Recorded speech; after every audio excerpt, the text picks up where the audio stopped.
So you just heard from Benny Benack on the trumpet.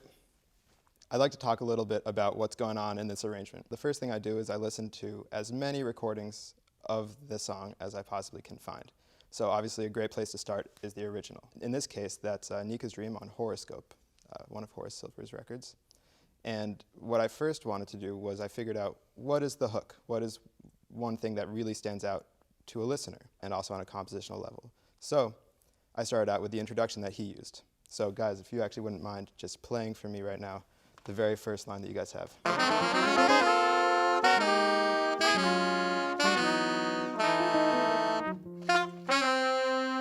And cut.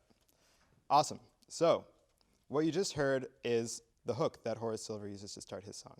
So I'm going to build down. So I gave trumpet the melody. Benny, if you wouldn't mind playing that line.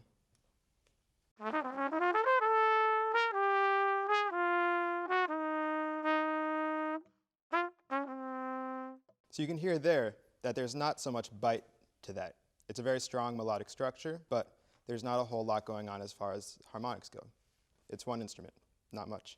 So let's add in the other two saxophones. Just have the three horns play.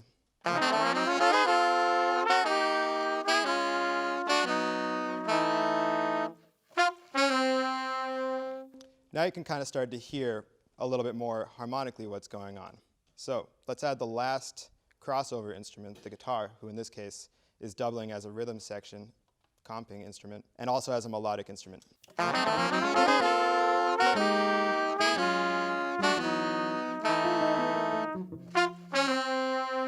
You can hear when you add the guitar, which doesn't quite exactly match the timbre of the other instruments, the three horns, giving him the bite note, what I like to call.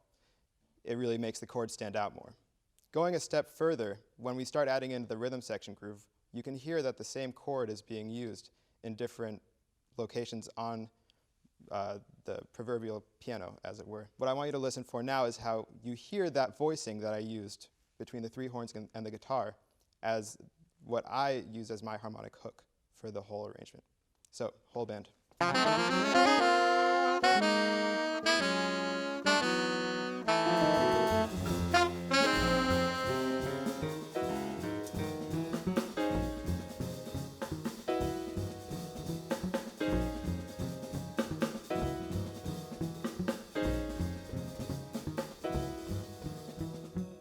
By isolating the piano chord, you can now hear how I combined the intro and made it cross over into my own arrangement. Before we started playing this arrangement, I asked you to listen for the groove and how every instrument works together. So what I want to do now is I want to play two different parts of the arrangement. I want to play the first A section, which is combining the groove and also the horns have melody. It starts with tenor sax and trumpet. And we're going to listen to how that section now, the horns are working against the rhythm section to create a little bit of tension.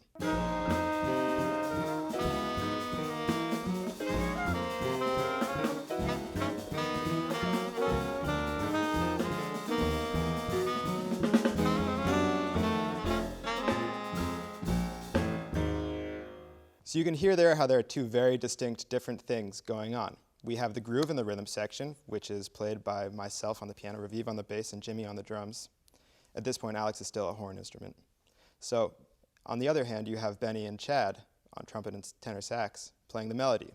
So there's not a whole lot going on in terms of harmonic involvement, which allows your ear to focus on the two different parts of the arrangement.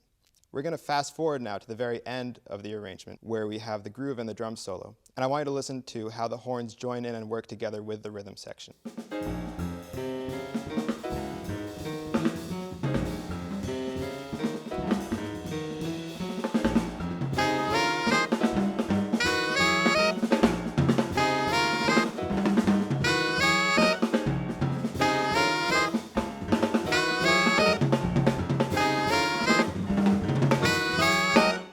The two key things that I want you to take out of this video is one, how to incorporate a groove over an arrangement, and two, how to incorporate what's important from the old composition, the old version of the composition, into your new arrangement so that you can have better clarity in your own writing.